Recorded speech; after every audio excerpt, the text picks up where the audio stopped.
Peter Stover, who was a visual art professional for the Chicago Public Schools. He's been a lot of different in a lot of different roles in that way, and he also is a transformational leadership coach. He achieved his doctorate in transformational leadership not too long ago, and I'm just super excited to be hearing about the things that he's doing with that credential and with the knowledge that he has, with compassion and intention. So Peter is going to share with us how can we transform in a way that we start to get the courage to create, kind of going right after Heather's session about things being messy. Sometimes creativity is messy. Sometimes it doesn't feel comfortable. I'm so excited that Peter is here to help us just get in there and do it. So thank you, Peter, for joining us. And I'm going to turn it over to you. Wonderful. Thank you, Kelly. So hello, everyone. Again, my name is Dr. Peter Stover, and we kind of talked a little bit about what we wanted to present today, and we kind of landed on this idea of going from being stuck to the spark, like sparking that next step of your creativity and your whatever you're trying to achieve. We all have different barriers to maybe moving forward in that capacity. And so we're going to look at what can we do if we are ever stuck or we want to get that ball rolling. So then we can have that courage to create. So you can see, oops, right, there we go. So then you see we got the spark there. And that's what we hope to just ignite a little bit of that for you all today. So yes, Kelly did a great job introducing me. This is me. And I do work as an educator. It's like one of my main jobs. So you can see I'm still at school. I just finished my last class of the day, so I'm in my school year. But I do a lot of work with leadership development throughout the district here in Chicago.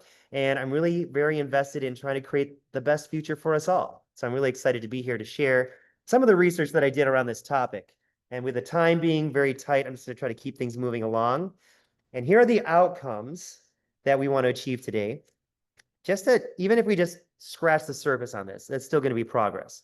Reclaim your creative confidence and overcome the belief that creativity is just this natural, innate gift that some people have and some people don't.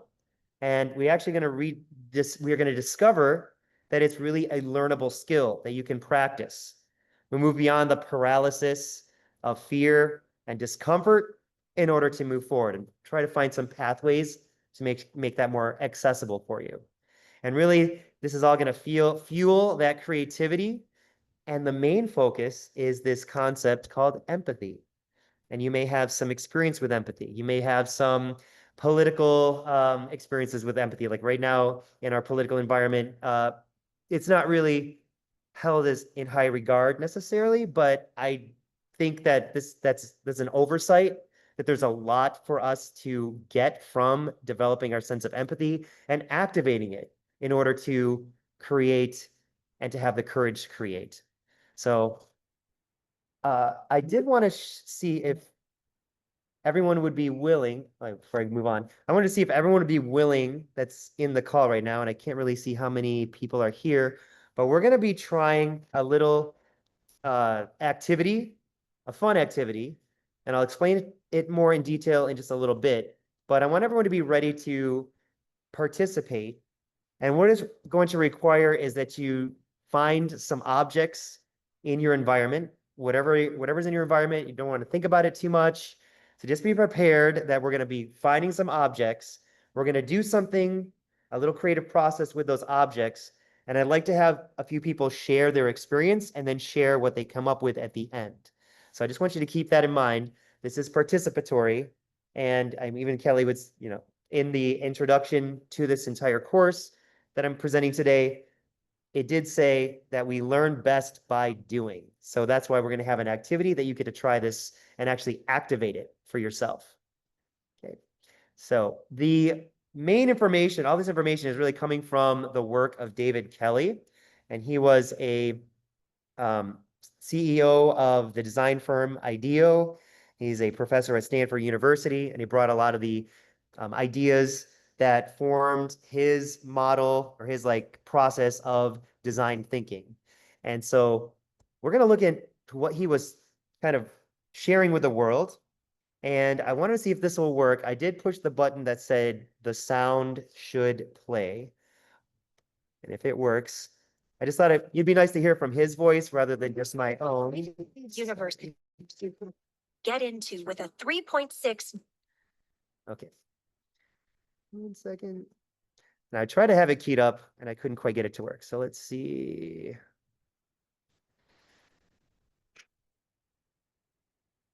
Okay, I just want to check. Can you hear the applause? If someone. I wanted to talk to you today about creative. Okay, and then is it, let me push the full screen. Is it showing that you can see it as well? Yep, okay, good. Here we go. I wanted to talk to you today about creative confidence. I'm going to start way back in the 3rd grade at Oakdale School in Barberton, Ohio. I remember one day my best friend Brian was working on a project.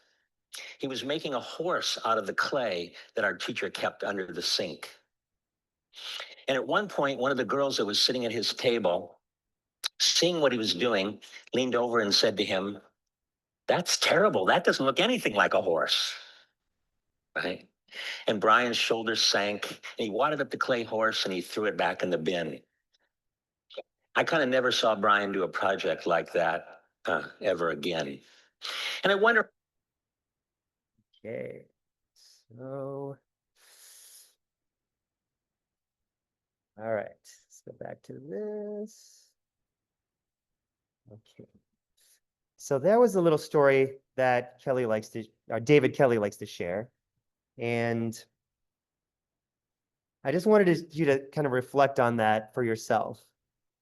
Has anyone ever had that type of an experience where you maybe were told by someone that you weren't creative, you weren't talented in that capacity, or someone didn't affirm you in something that you were trying to do that you didn't really know how to do very well, and their words kind of stopped you from progressing and moving forward and trying it and thinking of yourself as a creative person. And while you're thinking about that, just on your own, I'd like you to think about how you might rate yourself in terms of being a creative person. Would you say that you are extremely creative, you're in touch with your creativity, no problem at all embarking on new projects, new challenges, you feel like you can actually move forward with confidence, and then give yourself a 5? Or if you don't feel like you're creative at all, you don't see yourself as a creative person, you don't think that you have what it takes to be creative, then you can rate yourself as a 0. Or where do you fall on that spectrum from 0 to 5? And I just want you to hold that for yourself. I'm not going to ask you to share that, but let's just see, where you're at. And then as we go through some of the information and then do the activity, and consider if maybe that score might change. And if so, I'd love to hear about that at the end. And hopefully I've got the slide deck sharing again. I think it is. Okay. And so the big idea is that creativity isn't a gift, it's a muscle. See, that most people that are creative doesn't also mean that they're the most talented or they have the most artistic ability, but they have what he called creative confidence. And it's just that belief that you can be creative. Okay. And so the good news is that you can develop this by following a particular process and practicing how you can actually activate your innate creativity. And they got that picture there on the slide. It's kind of showing like a muscular arm, and it's kind of like made up of this circuitry, so that you can actually think about it as something that you can program in yourself, and you can actually utilize this as something that you can build and develop over time. Just like when you go to the gym and you're lifting weights, you're not going to lift all the heaviest weights first, but you start small and take little incremental steps in order for you to build up to those bigger and bigger weights, which could metaphorically mean that you're going to tackle more challenging creative challenges. And then when we're starting to engage in that kind of process of creativity and you're confronted with a challenge or a problem, or you want to just do something that's never been done before, whether it's like a work of art or it's something related to business and you want to tackle a project and you have a lot of these unique challenges that you're facing that require creative solutions. There's 4 fears that he identified that would block us from being able to achieve what we're trying to set out to do. The first one is the fear of the messy unknown. We always want to have like this perfect plan before we get started. And I heard Heather talk a little bit about this too in the session right before mine, where she's talking about the solution for this fear of being messy and the unknown is to just embrace a beginner's mind. We can talk about the growth mindset model as well with Duckworth, and she talks about how we don't need to worry about making mistakes because making mistakes is part of the learning process. And if you have a beginner's mind, there we go, then you're willing to start without having to have all the answers right away. Okay. Next one would be fear of the first step of just actually getting started. So that's like your classic procrastination syndrome where you're not really sure what to do next. So how are you going to be moving forward? So some people get overwhelmed by all the possibilities. That's an existential problem. We talk about, there's too much freedom, then we just get paralyzed by all the choices that we have and that we're confronted with.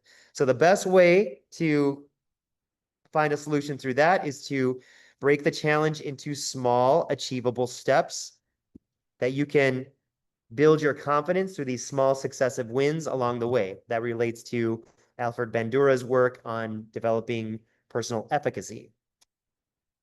And the next fear is the fear of losing control. And this definitely has a lot to do, like a lot of people's reactions to fear is to exert more control. And we can control the situation. It's just our natural inclination that we will then not be so afraid because now we have the ability to control what's happening in our environment. But control isn't always something that we have, and it isn't always something that we necessarily need to have. Okay, because sometimes letting go is where the creativity will come from. So we really want to see how we can embrace the idea of collaboration, that it's not just us, that we're working with others and we're working for others and for the benefit of others. And then instead of trying to achieve something that's perfect, we can just continue to create iteration and we'll make another version and then we can improve it and make another version. So it doesn't have to be perfect right from the very beginning. Okay. And the final fear that he identifies is the fear of judgment. And really, that's one where we're worried about what other people think. That's where those comments that someone might have made to us at some point in our lives that made us feel like we could not be creative and that we were not creative. And those kind of thoughts will come up and then it will prevent us from being able to move forward as well. So the solution is to create a sense of psychological and emotional safety so that all of the ideas are welcome and any idea that you have and anything that you might come up with is going to be just fine. Okay. And so what we want to do is tap into the secret fuel for creativity. And this is what David Kelly would say. Empathy is the foundation of all creativity and innovation. Okay. So what it means to be truly creative, it's not about being a genius. It's really about having empathy, which is how the most profound creative solutions can come from by truly understanding another person and their needs. So here at the bottom, I have that quote that says, "We often think creativity comes from pure genius, but the most meaningful creative work starts from understanding a human need." And really creative empathy is about getting into the mind and the experience and the feelings and emotions of another person. Okay, and then, this was and then the AI and I came up with this design to show you what that might look like. So you have a visual of really tapping into that sense of empathy with another person and then activating the creative spark.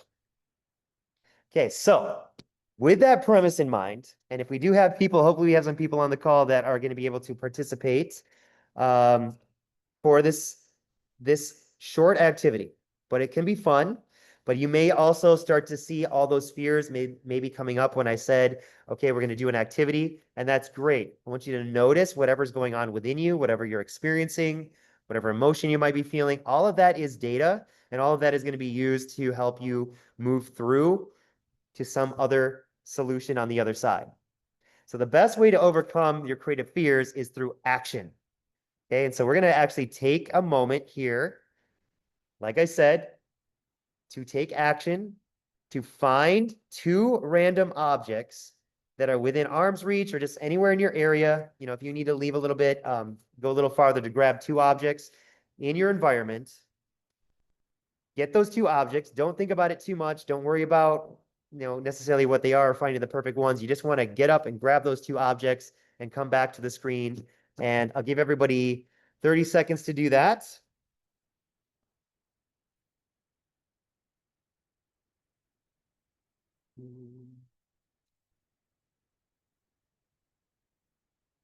And then when you do have those objects and you come back to the screen,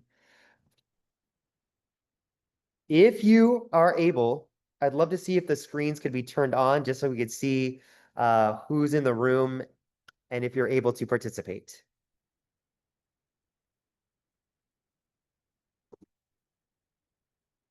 So that's about 30 seconds there. Oh, we got one, yes. Okay, because I wasn't sure how many people are in the room because I think I'm only seeing yeah, okay, there's more people. Whew. I only saw like 3 little windows. Okay, we got some participants. Excellent. Now, does everybody have their 2 random objects? Okay. Now, here are the instructions, and we do have to kind of move a little bit quickly through all of these stages. So again, don't worry about perfection. Just worry about just having fun with this activity. The goal of this is called the Object Mashup Challenge. You got your 2 objects that you're mashing up. You're going to combine your 2 objects to solve a problem for someone that you know. Okay? And how you're going to be doing this is going to be completely up to you. How are you going to come up with a solution for this? Completely up to you. But I want you to think about right now, think of a person in your life that you know has some kind of a problem, some issue, something that they're trying to achieve, something that, they could use some support or help with. And I want you to think about that person and their problem.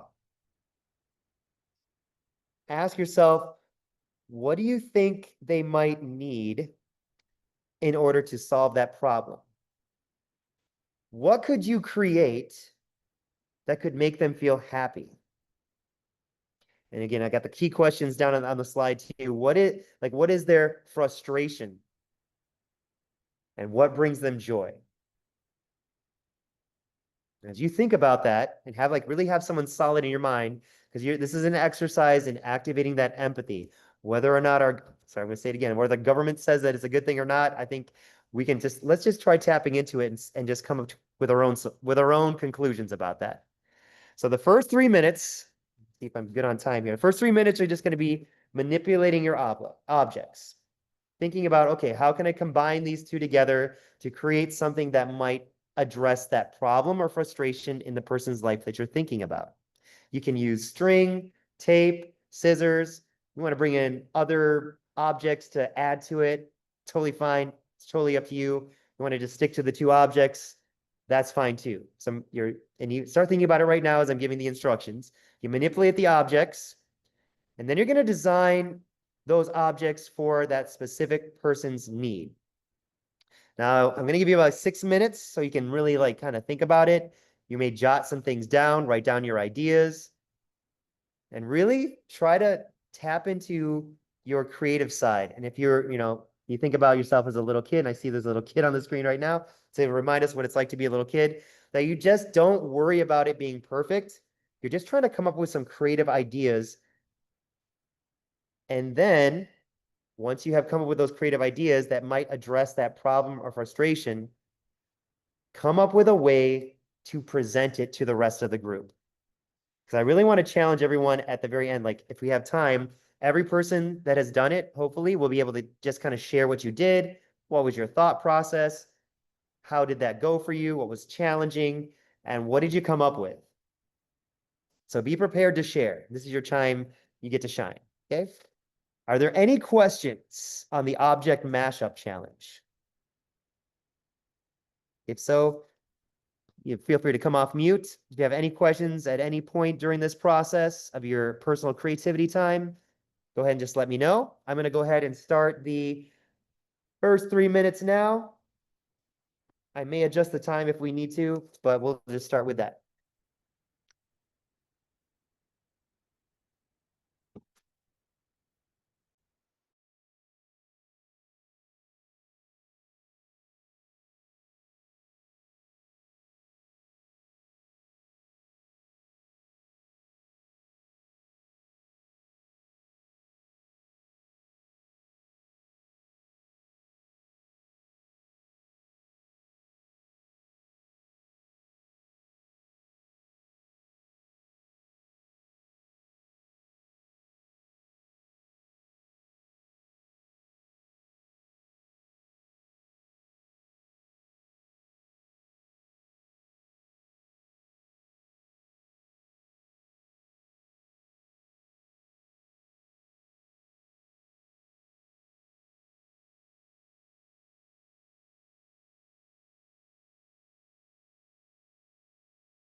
And we're just finishing up that first 3 minutes.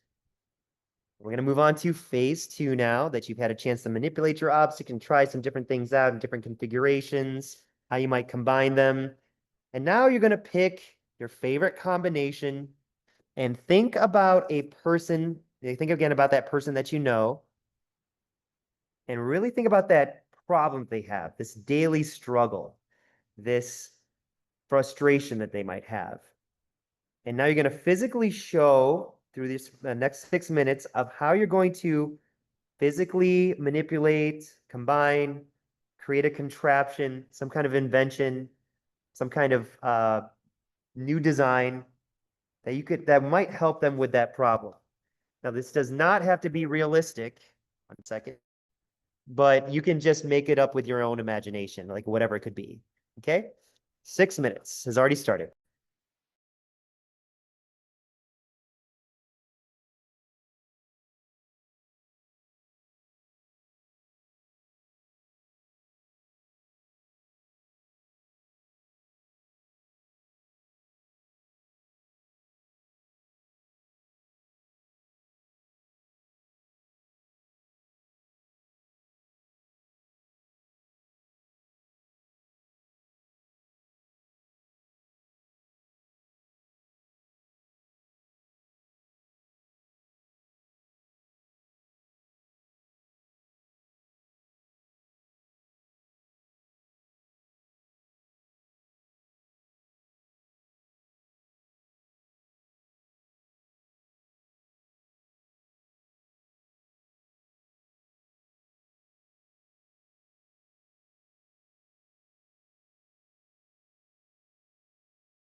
That's been about 3 minutes total.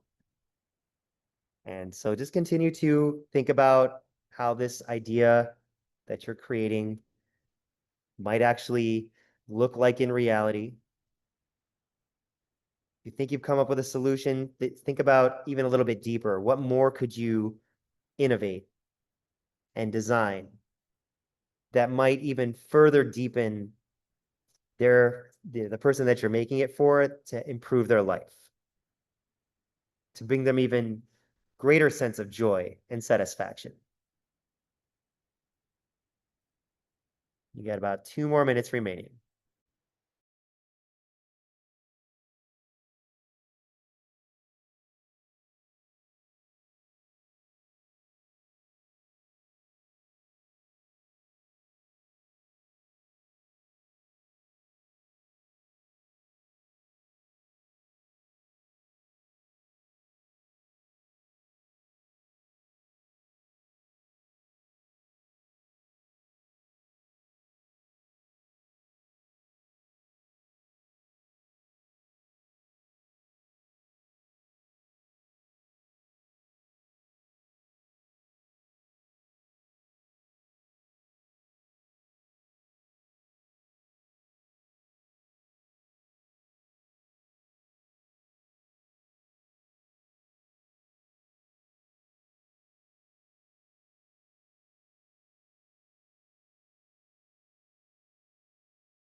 All right, and as you continue to work and develop that idea that you're having, you can just kind of slide right into phase 3.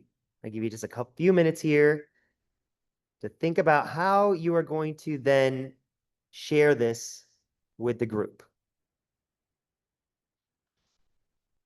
What will be your demo?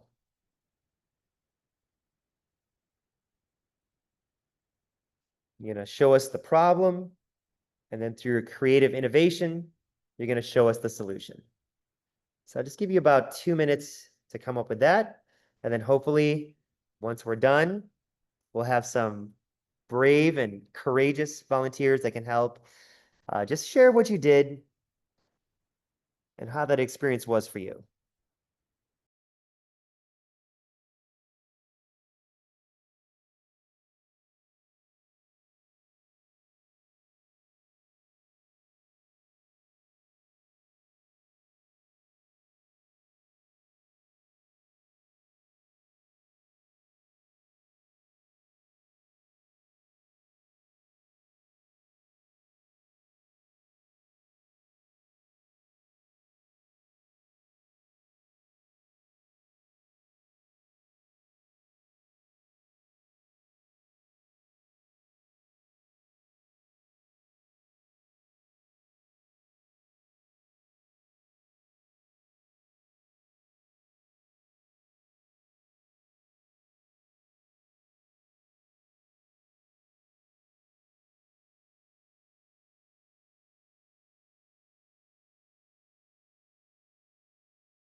Okay.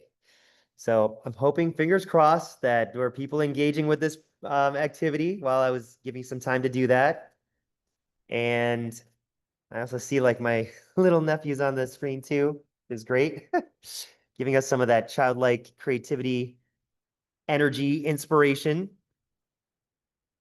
So what I want to do now, as you like wrap up your thoughts and bring to conclusion what you've come up with so far, is I'd like to just see if we could get, if we have time, everyone that participated, or depending on time, how many people can share, just basically tell us what you created and show us what you have.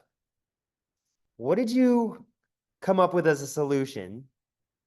And then describe anything that happened and what you experienced as far as the creative process from like the beginning to the middle and the end. And just paint us a little picture of what your experience was like with this process. And I don't know if we are able to do like highlighting people when they're speaking, but we'll try. I'll see if that happens. So I see a few people that have their cameras on. I'd like to see if someone would like to volunteer to go first. You're first. Blake. Say it out loud. And just jump right in. I can't really. know my name. Tell him. Say, hi, my name is Link. What was the problem? Tell Uncle Peter. I don't have a problem. Wobble Matt. Wawa had the problem. I don't know what problem. I might have to jump in here. Yeah, So were you this is thinking of somebody? Link. Go ahead. Yes, this is Link, and his Wawa had a problem, and she was stressed. She was so stressed, so Link found two objects, a waffle maker and this squishy. Let me borrow your squishy. So we found a squishy, and then we figured out that if we could just put all of our stress into this waffle maker, that it made Wawa happy. Right, Link? Well, that's great. And Wawa is the name of his grandmother. Ready? Here Oh, she we is. call- Look how we happy call. she is. Oh, there she is. Hi. Hi. Well, that's good. So that's a way of like seeing the stress and solve my pain. problem. Well, that's good. So you think about that idea of like putting some pressure on that stress, you know, and so as you would continue to think about this, you might think about, okay, so if it's about containing and putting pressure and squeezing on that stress to like alleviate it, you can also start thinking about what are some other ways that that could happen? What are the ways that we could add that to Wawa's life that might reduce her stress overall? Sounds great to me. How about anyone else? Okay. for So it. I had a lot of fun with this one. Yay. It brought me back to a really youthful part of my life.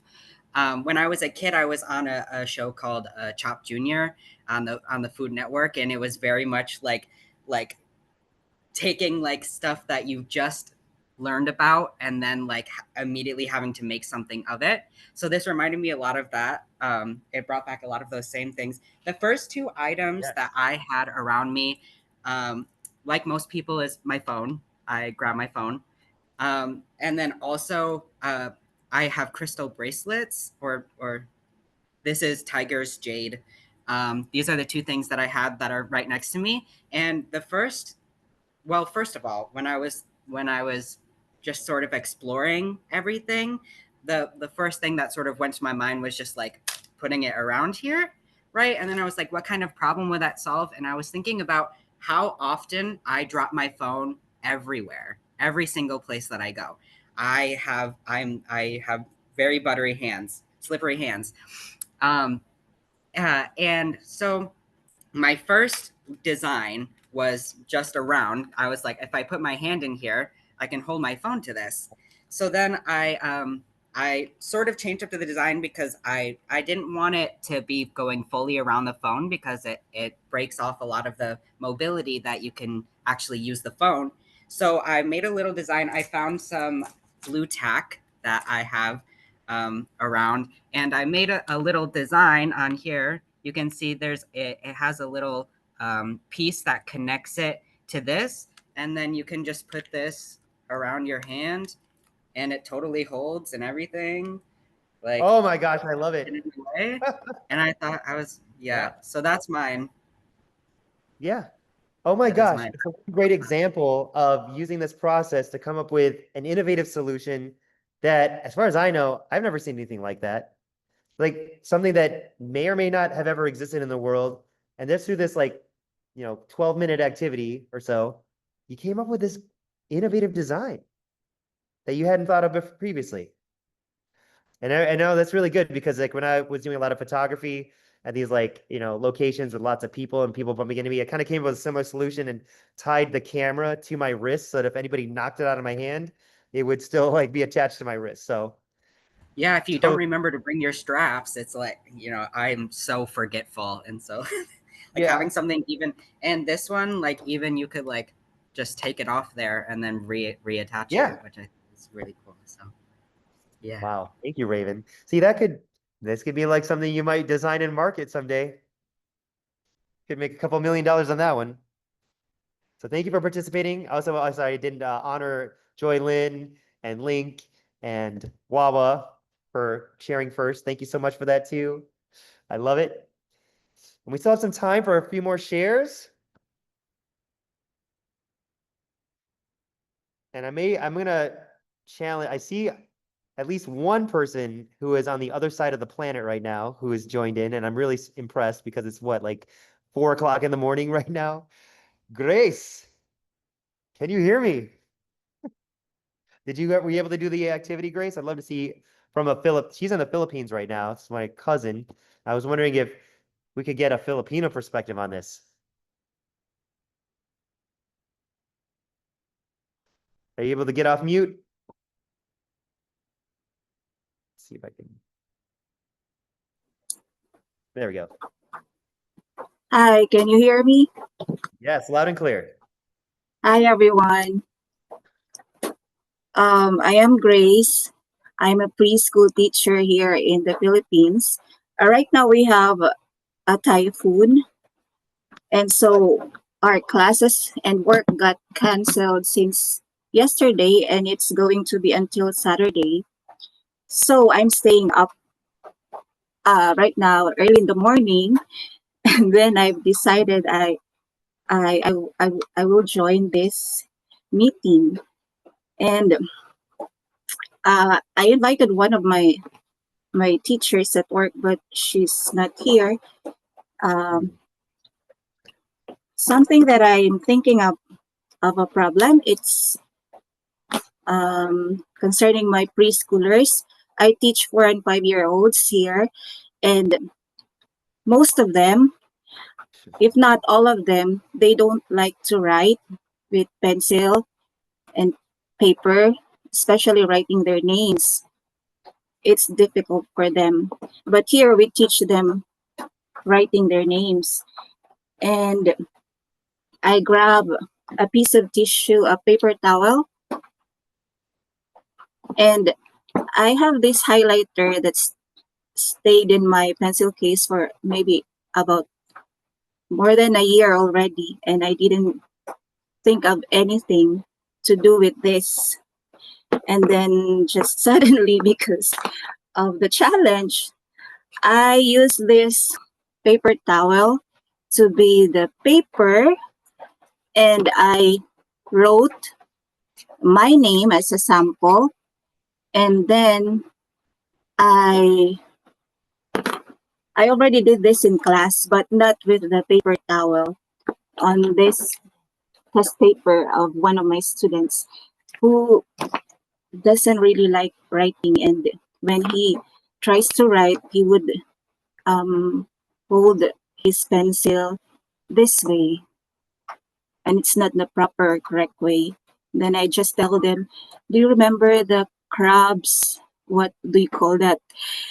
Like, use your 3 fingers like here and start moving your hand. But he would not follow.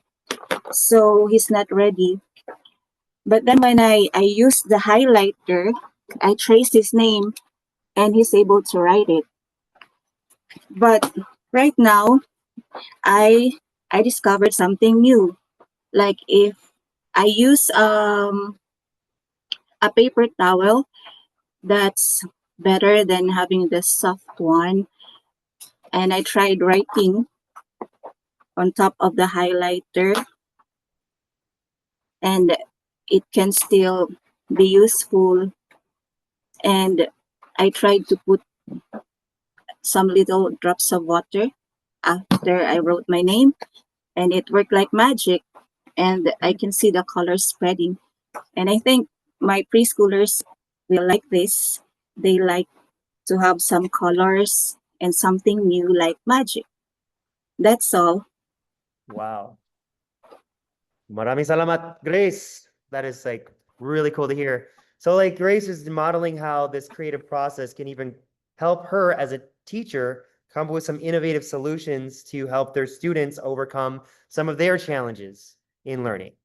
So that is just so cool to hear. And I love that you're incorporating color and different types of textures and different types of materials as well. As an art teacher, I'm definitely glad to hear that. Whoops, I just didn't mean to do that. So I got about a minute here left.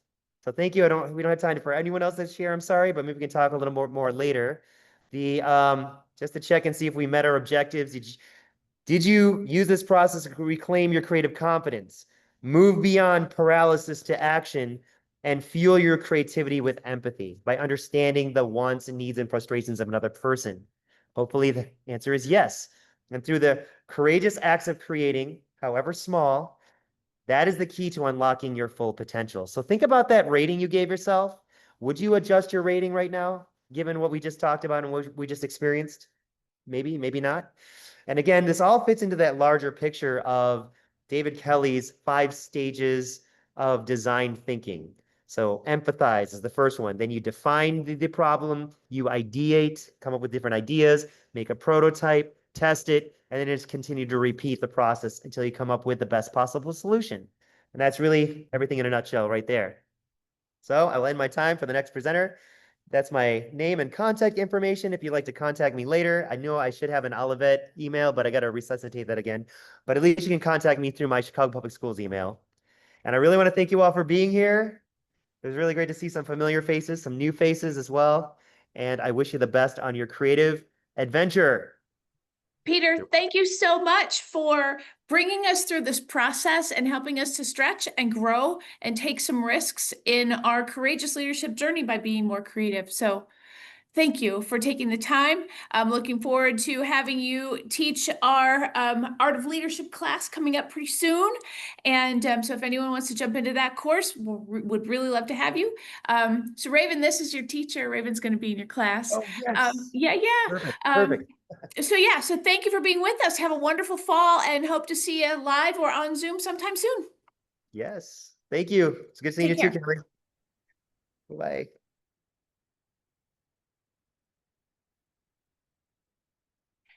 Okay, everyone, we're going to jump into our next session, which is leading on the fly. I'm leading without a script using improv, but I'm going to switch computers. So hang tight and we will jump back on in just a second.